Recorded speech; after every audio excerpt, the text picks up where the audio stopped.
Ben ritrovati al meteo. Bel tempo sulle nostre regioni, salvo per i consueti disturbi sui monti.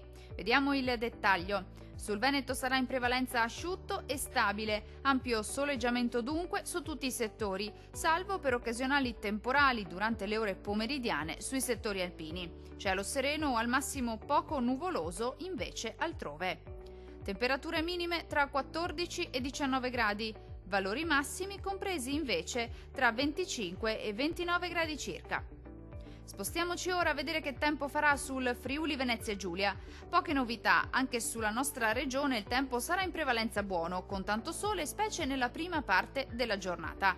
Col passare delle ore non si esclude qualche rovescio sui settori montuosi. Temperature minime tra 16 e 17 gradi, valori massimi compresi invece tra 26 e 29 gradi circa. Infine la situazione meteorologica del Trentino Alto Adige.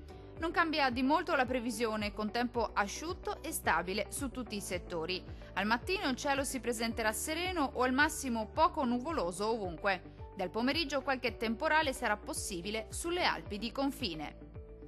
Temperature minime tra 15 e 16 gradi, massime comprese invece tra 28 e 30 gradi circa. Dal meteo per ora è tutto. Arrivederci al prossimo aggiornamento.